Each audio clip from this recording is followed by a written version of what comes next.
So, guys, I want to talk about the Stevie Richards show. And, today he actually talked a little bit more about the Swerve Strickland and Hangman Adam Page match. He also talked about the John Moxley and Bryan Danielson segment where like, you put a plastic bag over Bryan Danielson's head. But I'm going to focus more on the things about Swerve Strickland and the comments that Stevie Richards had about it. And I also want to just say, before I do these reviews, I will say that I really don't know Stevie Richards that well. Like, I've told people the story that in the 90s, you know what, I was a kid in the 90s, my parents didn't let me watch violent television, so I believe I saw Stevie Richards, on television in the 2000s when I started to watch pro wrestling. And then I also remembered that he was in TNA wrestling, with the whole segment with the Abyss, really, So, when I hear him speak, he's definitely very articulate. He definitely, just like Bischoff, or Dave Meltzer, he comes off as somebody who just has a lot of conviction. He knows what he's saying. He's not like Jim Cornette, where Jim Cornette more has a lot of emotional range. But with Steve Richards, he knows what he's talking about, and I really just think that I don't disagree with things. I like the match, but there's definitely positives and negatives and thoughts about a future direction with AEW, if they want to do this type of match again, really. I think that, I've said that presentation could be improved in this,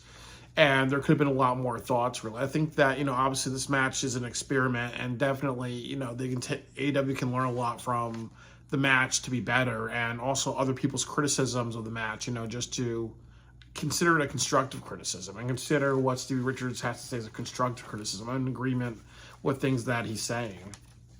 So the first thing that I have on my note that he said was that, they have to think about the deal and the pay-per-view. I know a bunch of people said this, that obviously, they're not getting the same amount of money with the new Warner Brothers deal. And there's also talk that they may be in touch with Fox or something like that. So the thing about it is that, traditionally professional wrestling is a family show. So obviously, if you have things like this that are very violent and not really family friendly, there's a lot of platforms that would not take it because they're like, okay, even though Fox has Family Guy, they still want to just, make sure it's suitable for the kiddies, So, and, I'm not a big fan of that too, really. But then again, you can't have professional wrestling on Comedy Central because Comedy Central shows South Park reruns. You can't have professional wrestling on Adult Swim, with all the MA shows that they have on there, and just randomly throw it in there in the middle of the night, really, So, it's definitely they have to fit the market. And obviously, if they do things like this, it doesn't really fit the market. And then you also kind of have to tell yourself, if we want to take things this far in the future, what's going to happen when we have a television network that says you can't do this, really? And if Tony's defiant, he's going to get himself in trouble, or they can just cancel the show in the middle of the contract, or they'll do something like just not sign them at all, really. Or they'll just say, okay, we have to fire Tony, but we're going to bring somebody else in to kind of, water it down, really, So definitely the thing about TV deals. And as I already said, is AEW a vanity project company? Is it meant for the hardcore fans, or is it meant to be marketable? And part of being marketable is making your art and making sure your art is making money from everybody, really. That's as Scorsese said. It's that negotiation of art and commercialism, and that's what you have to be if you're in professional wrestling. So I agree with all that. I do think that it was definitely very risky considering that they're in the middle of TV deals. The next thing is that, I do agree with this, that the cage was more for aesthetics. So, you had a lights out steel cage match, and I understand why they had the steel cage match. It was just to say that there was no interference. So, Nana couldn't interfere, and then also the Young Bucks couldn't interfere. So it's just a straight match, really. So I do think that, obviously you're going to have a steel cage match. I do agree that people have to do spots off the steel cage or climb the steel cage or do other things like that, because you can't just have a match with two people fighting each other inside a steel cage and none of them, and you're not actually utilizing it. So they could just have a lights out match. Instead, part of it is that when that match happened, everybody backstage is leaving the arena. Whatever happens, happens. It's just the two wrestlers and the referee. Or there could be a rule that says if anybody goes down there and interferes in the match, 100% they're terminated, and they had to pay like a $10 million fine or something like that. You know, you could do something like that really, just to emphasize it's just two people and that's that really. If you want to kind of use the nobody's gonna be involved vibe of it, you know, type of thing really, you know. So there could have been, so when you have a cage and that's part of the thing that you're emphasizing, they should have used it more. I agree with that. But I do think that their intention was to make sure that it remains Swerve and Hangman, even though you could have had the Young Bucks come down and screw Adam Page for being disrespectful, or Okada screw him, or you could have had Nana interfere, or you could have had a turn and had the Cage of Agony either hurt Hangman or hurt Swerve or hurt both of them, and then you make Hangman and Swerve into a team or something like that, you know. So I understand why they did that, you know, just to make sure it remains Swerve and Hangman, but they could have just done something else since they were not really utilizing the cage. The next thing that I understand that he talked about was the Cinder Block. He did say that obviously, you know, bumps on a Cinder Block, you know, obviously, you know, that doesn't really have a lot of impact, you know. It doesn't really have like a big umph to it, you know. Like, for example, when you look at the Inferno matches, the visual of the fire around the arena and then somebody being caught on fire, that's definitely taking a weapon that's like fire and just highlighting it. And I totally get that, you know. Obviously, people bumping on a chair doesn't really sell it, but someone getting knocked out by a chair in a chair match really emphasizes it, and I do agree with that. That maybe how it should have ended was, you know, Adam Page takes another Cinder Block that's a gimmick and smashes across Swerve's face and it explodes or whatever, or there's an explosive charge in it, and you can kind of set it up with stunt people to make sure it's safe. No shit, Sherlock, and that could have worked really, you know. So I do agree with having that as a finish really. I also will say that's also true of the syringe, that obviously it wasn't necessary. And then also too, you're not if you have a syringe or whatever, you know, you would have to make sure that's the finish really. Like, or the other thing too is that, you know, Dr. Stevie Richards, if he was having a match with Abyss, you could easily handcuff Abyss and then inject him with a sedative, because that's what doctors do in psychiatric wards.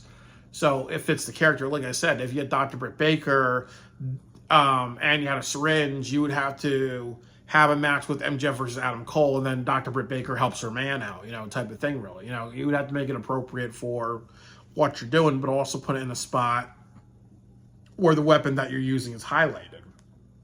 And I think the Cinder Block, obviously Cinder Block exploding to like a big clump of dust, you know, would be more effective than just doing bumps on it. The bumps on it, yes, they do get a pop really, but to get that mega pop, you know, the Cinder Block exploded on somebody. He also says, you know, where are the agents and the coaches? And if CM Punk was there, it would have led to another brawl out because of stupid stuff like this. So I think what he's saying is, like, obviously too, you know, obviously bumps onto a Cinder Block, you know, will shorten your career. You can, you know, really hurt your back. You can paralyze yourself. You can bend bone or break bone. Obviously, the syringe going through the mouth, you know, there's a lot of just ways that could end poorly, you know. And also, like the chair shot at the end, you know, even though they said shave down chair, a lot of people believe, and I do think it was gimmick, but a lot of people believe that, you know, when they visually saw it, you know, it just looked very, very real. And so, you know, I definitely just think that, you know, that's also true. You know, like there will be people that will say, like, okay, you know, you know, like if there's a behind the scenes, or let's talk to the safety instructor and AEW to see how they see like what they had to say, or see if there was something like where they wanted to be super safe, and then Adam Page or somebody else said no, we want to do it our way, type of thing. Really, like, what are the conversations? You know, because as I said, it didn't look safe with what they're doing, and you also had maybe two people that just didn't care. And then also Tony Khan's philosophy, sometimes he's like Leanne Cartman, like, you know, all you have to do is just he'll kind of fold and let people do whatever they want, really, So I do kind of feel that that's very, very true. And I also agree with the CM Punk thing, because I think like one thing CM Punk talked about, especially with the Brawl incident, was that he didn't want Jack Perry doing a spot through a glass, no, through a glass windshield, because of a couple of things. That Jack Perry wanted to rent a car and then do that spot on a car, and CM Punk said, no, you can't do that, because that's just, just to randomly have it on a collision show that's not going to matter. That's kind of a waste of a bigger spot. What would happen at Wembley Stadium where it matters? In a bigger moment, you would want to have something like that. Or another thing about it is, as CM Punk said, what happens when there's wrestlers that need to rent a car, and that company, let's say it was hypothetically, let's say it was Hertz, and let's say Hertz is like, okay, we're not renting to professional wrestlers because of that spot, really. So sometimes, more veteran wrestlers with more experience will tell you things, and sometimes people in WWE with more experience will tell you things like, okay, the reason why, the Hell in a Cell match between Undertaker and Mankind worked so well was because there was a big story and they were set up as these big monsters, really, and then also, too, that they're trying to blend in elements of ECW just to show that, it's not the family-friendly WWE era that it was in the early 90s. We're going to the more of the attitude, the more ECW-inspired, and that's why that works, really, versus just randomly incorporating, Jack Perry going through glass on a random collision show where it doesn't have that much build. Like, a veteran wrestler would tell you, you have to make it powerful. And I think a veteran wrestler would say, like CM Punk would say, that obviously a syringe through the mouth, that doesn't take somebody to the next level, really. The next thing is that obviously the Cinder Block spot, like doing bumps on it, as Stevie Richards said, bumps on it is one thing. Taking the Cinder Block that's fake and breaking across Swerve's face into a dust pile or whatever, really, and then he's white like Uncle Fester or Ashy Larry, that would be a more of a visual if you want to go in that direction. Or they could have had, I think Steve Richards said, kind of like a Bret Hart versus Shawn Michaels type of match. Like, that probably would have worked a lot better instead of doing something that felt more like, even though it's a homage to other wrestling companies, it felt like a homage to Combat Zone Wrestling more than anything else, really. And then also too, like, he really didn't like the chair shot. He really felt that was real. I was in the audience at that time, really, so I didn't so I saw some clips of it online, but I don't remember them that well. But, like, obviously the sound was really loud, but obviously, they do put mics all over the place to kind of really sell it. But, if it was real, shaving down something, it's not that bad. I like his analogy. It's almost like if you hit somebody with a car that has shaved down metal, it still can kill you, really, So, hopefully, the way that they did it was actually safe for Swerve, but I do agree with that. Obviously, if you want to make sure it's safe, you have to make sure it's safe. If it doesn't look safe and people can tell that it's not safe, people have the right to call you out for it. The next thing that he said is that, it's hypocritical for Tony to say that we're the safest company. And I disagree with this, because the reason why Tony said safest company is it's more in regards to sexual harassment, and that's what he meant, really, if I'm correct. At World's End, he meant sexual harassment, because I believe that was when that was after the Vince McMahon controversy. Like, the Vince McMahon controversy was post Full Gear and before Wrestle Dream. No, post Full Gear and pre-World's End. So he got interviewed on that. And when he meant safety, he was not referring to safety of wrestlers in the ring, which he should be concerned. He was safety in regards to sexual harassment and sexual assault, or not having a situation with Vince McMahon like Vince McMahon had, where he had, a love contract type of thing, really. That's what he's referring to. But then again, there's been instances of sexual harassment backstage. There's been allegations of Chris Jericho being a perv and a creep. You hire people like Darby Allin. And also, I believe you had another wrestler, like a British wrestler that had like a face mask. He quit the company. And a lot of the Young Bucks friends are with Joey Ryan, and then you also had Max Caster make the Simone Biles joke. So there's been a history of hiring people. Oh, you had Mike Tyson as well, of hiring people who are either convicted of sexual assault. There's allegations of sexual assault. You have the Young Bucks who are friends with people like Joey Ryan and Marty Scurll, and they would love to bring them into the company who are who've people then spoken out against. And then also, too, you have people like Chris Jericho who have allegations of being a creep and a perv and a predator type of thing, really. Allegations, not actual things. That's what he's referring to. But if you want to criticize AEW when Tony says safe, obviously there's been issues of sexual harassment, workplace bullying, instigation, and all that stuff in AEW. So, just to say it's the safest company, maybe less incidences than WWE, it's still not good. And the Brawl incident was clearly a backstage fight where, if you want to break it down and legally speak about it, yes, it was Jack Perry harassing CM Punk and CM Punk assaulting Jack Perry. So a misdemeanor and a felony. And also, too, because of vandalism and microphone and stuff being knocked down, there's also a vandalism charge, So if you want to say, okay, well, Stevie Richards is wrong, safe in Tony Khan's sense meant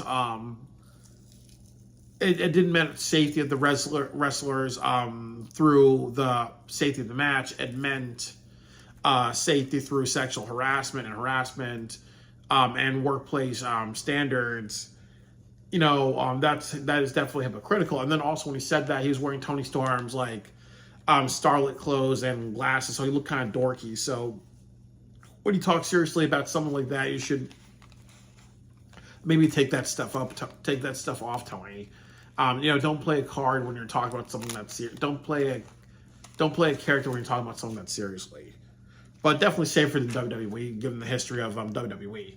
The other thing that I would say, when I mean safety at WWE, we're talking about sexual harassment with Vince prostituting and love contract stuff. When he talked about, I really think that this is the hydrogen bomb. And if anybody wants to listen to this and is at this point, this is the hydrogen bomb. What is the identity of All Out?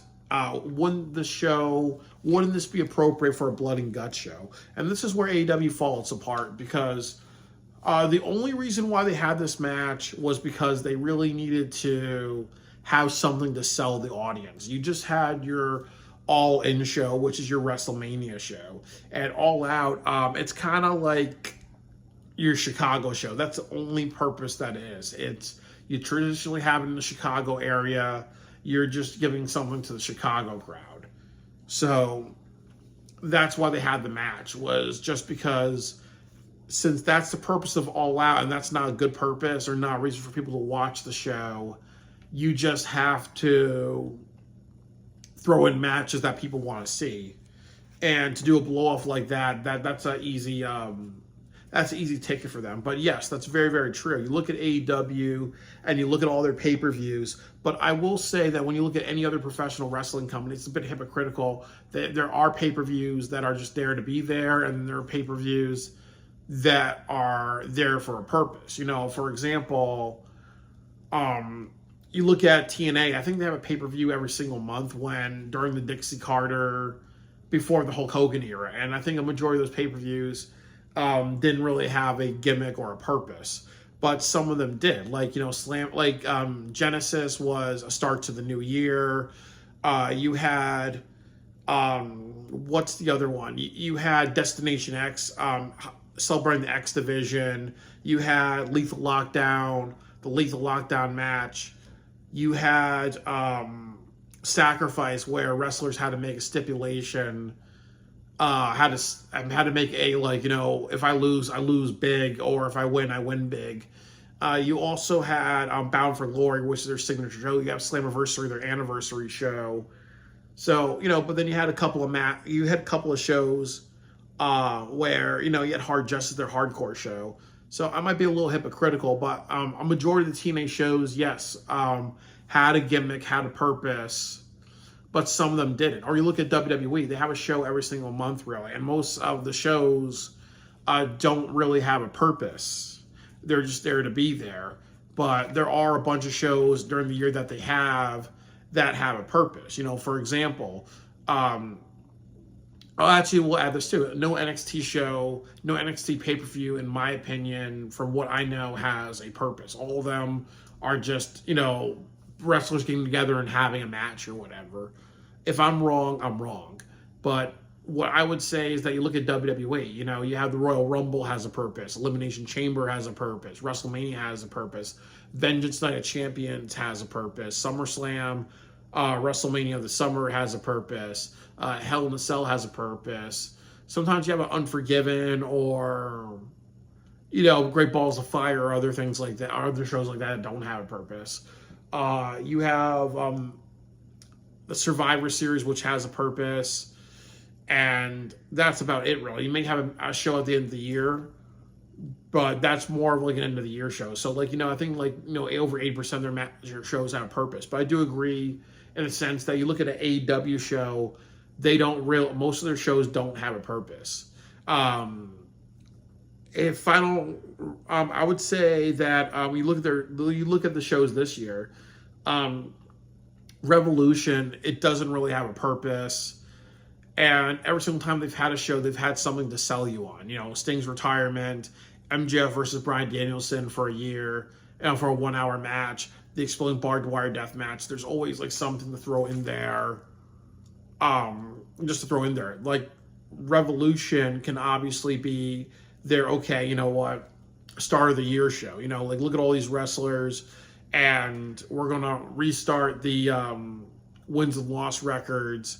And you're gonna see, like, talent that may go somewhere. Like, that should be their purpose. Like, it's really just restarting the year. Wrestlers getting a fresh start. You see some wrestlers on the show that may have some potential at the beginning of the year. At the end of the year, they're challenging for the title. That should be the purpose of Revolution. Your next show, Dynasty, has really no purpose.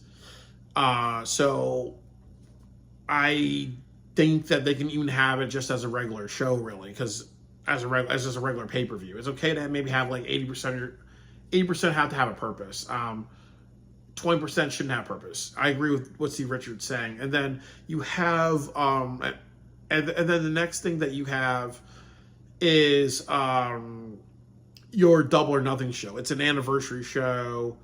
It's like their WrestleMania of the summer, technically. It's like their WrestleMania of spring to summer, of early summer. That's really what. No, I'm sorry, guys. Double or Nothing is in May. May is not summertime. It's almost like their late spring WrestleMania. That's Double or Nothing. And then you have Forbidden Door, which is your New Japan Pro Wrestling show versus your AEW roster. So I can kind of see that that being okay. And then you have your Blood and Guts, which should be a pay-per-view. It should be your hardcore pay-per-view, but it's a television special. But you have a purpose for that. And then you have All In, which is your WrestleMania of the summer, which is your WrestleMania of AEW. You have All Out, and All Out has no purpose, you know, so you have to kind of figure out purpose for that one. It should be like your Vengeance Night of Champions type of thing, where it's like the people who are not on the card, who are not on the All-In card, are angry. There are people, like, who've lost matches, and they're like, you know, I want a second chance. So it should be kind of like, you know, people pissed that people just wanting some validation because they're not there. And then you have Wrestle Dream, and Wrestle Dream is a bad one as well, because it's almost like Forbidden Door light, really. Forbidden Door is supposed to be your New Japan Pro Wrestling versus AEW, but you're sort of doing that at Wrestle Dream, and that makes no sense. It's also their Antonio Inoki memorial show. But the problem is that, you know, Antonio Inoki was a big figure in professional wrestling. I agree with that. But, you know, WCW, I mean, if WCW was still around, let's say Ric Flair died in the 90s and WCW was around, you wouldn't have, you know, WCW Ric Flair or WCW Nature Boy as a pay-per-view, because that would make no sense, really. And then like 30 or 40 years after that, then the impact of Ric Flair's death would not be as significant. The same thing with Antonio Inoki. You know, he's a big star, but as years go down the line, you know, just to do a show in honor of his death every single year would feel, it just wouldn't have the same impact. You know, it's almost like The Undertaker died in the 90s. If let's say The Undertaker died, you know, this year, and they said like in October it's going to be Undertaker, Undead Man, or it's going to be, we're going to pay-per-view called WWE Dead Man. And then 25 years, 40 years later, after the Undertaker's death, they still have that and they pay honor to him. It's going to like fade out, really. So doing a memorial type pay-per-view doesn't work. You have Full Gear. Again, Full Gear has no purpose. It's just kind of like your Thanksgiving Day weekend show. And then World's End is kind of like, you know, they did give it a bit of a purpose, which it should be your end of the year. Some things end, some feuds start. And then it's kind of like, you know, a cliffhanger to what's going to happen in the following year, really. And also just the ending, really. So I think with AEW, I would say that maybe around less than 50% would be fair to say. Maybe between 60, I'll say between 60 and 40%. Just, I know it's Scott Steiner math, but between 60 and 4% of the shows have some relevancy. But I think like as they restructure next year, they have to make sure all their shows have themes and purposes. And so people have something to look forward to. So you just randomly throwing matches in there just to sell the show is important, but you have to make sure it works for the theme of the pay-per-view. You know, like as I said, what if this was AEW Blood and Guts? So this would all work. But I do think that they have to think of the psychology of pay-per-view. I really agree with that, and that's going to be a breaker, a maker or breaker for AEW. And then you also said too, you know, let's see if fans recall at least 50% of the of the spots in the show. And I think that in this match, and I think like as people may not point out, nobody's talking about Chris Statlander versus Will Nightingale. There's talking about Bryan Danielson with the bag and the Cinder Block shots, but mostly the syringe spot. So, you know, in a month from now, in 2 months, 3 months, 4 months, you know, if I'm drinking a beer with my buddies in 20 years in the retirement home, you know, are we going to be talking about this match, really? No, most people won't, really. So that's one of the reasons why you don't do a lot of dangerous spots in professional wrestling unnecessarily, because, you know, it doesn't have a long-lasting legacy. You look at something like Undertaker versus Mankind. You know, they knew that was the right time. They wanted to take something a little too far and make a statement that of how WWE is changing to a more hardcore and more Attitude Era type of environment. You know, that was appropriate for that, and you saw what happened. 20 years later, people still talk about that spot, really, because they knew the right moment, and it's well worth that. It's well worth it, really, versus a spots like this in AEW where it'll be part of a highlight reel, but it wouldn't be like, you know, this groundbreaking thing to change in history. If people want to go back to the Attitude Era, and this was kind of like set up as to bring AEW into the Attitude Era, and people were cheering and things were going that direction, really, I would think that then this would be appropriate, but it wasn't really appropriate in far thinking about like how are people going to respond to this, you know, 5, 10, 15, 20 years from now.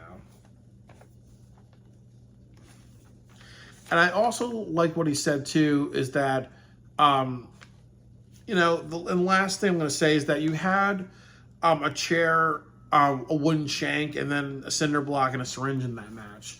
And then also you had Will Nightingale, and you also had the plastic bag and Bryan Danielson's match, and you also had a Will Nightingale, Chris Statlander do thumbtack spots and also table spots and light tube spots and a couple of other things. So the point of it is that, you know, if you count up all those things, that's like it's almost like 8 or 9 things, special weapons really. So when you overdo it, or maybe when you don't, or maybe if you have a match that highlights one weapon, or is a theme of a show just a one particular weapon, I just think that, you know, that's actually going to be the thing really.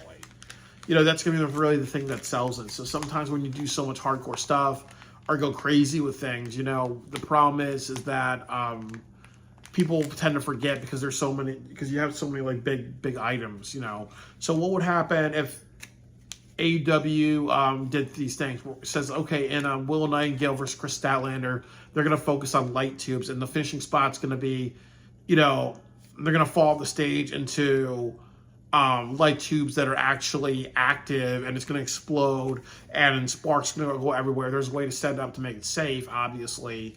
That's going to be it, and Chris Statlander's going to stand up after the 10 count. What if they said, okay, that's what we're going to do, that's going to be the finisher, but throughout the show, we're going to crescendo it with light tubes to get to that. Well, we're not going to crescendo with different weapons, because if we do that, that's kind of oversaturation. Well, with Bryan Danielson, you just did the bag spot, and then later on, you just did Swerve and Hangman, and they had other weapons, and it started with a Cinder Block, and then ended with a Cinder Block spot. Then that would be that would be less overusing a lot of different things, really. You know, you could have just had the Cinder Block, and that's that, really. Not even pieces of Swerve's house, really, you know. So I think that's all important. So, you know, there's other things I did talk about. I also think that, you know, I just really agree with a lot of things they said. And I'll just say this. I think that I really enjoyed the match. It was entertaining. But definitely, and as I said, the story that was being told was that these two people wanted to kill each other. And the point of the cage was to say that, you know, it's just these two people, these two entities. Nobody else is going to interfere. And I do think that, you know, while the storytelling to this match was great, it could have been executed a lot better. You know, it's not a bad match, in my opinion, but it could have been like a transcendent, all-time match that people remember, and it wasn't that point. It was like, in my opinion, I would say even like an A-, but it could have been like an S, you know, like a super rank type of thing, really. And I think the things that Stevie Richards is saying is true. You know, I think that they took a lot of risks that are not really going to pay off for them. And I also think that, you know, again, there's a lot of things for AEW to learn from what Stevie Richards has to say, and it's important because, you know, they should always look to be a better company, you know. So that's all I got to say about it. I think Stevie Richards makes a lot of great points if they were going down this route, again, to make sure that they have something here, but there's ways to make it to make it transcendent and transformative. That's what I get from it. You know, even though Stevie Richards, even though I liked the match, Stevie Richards really didn't like the match, you know.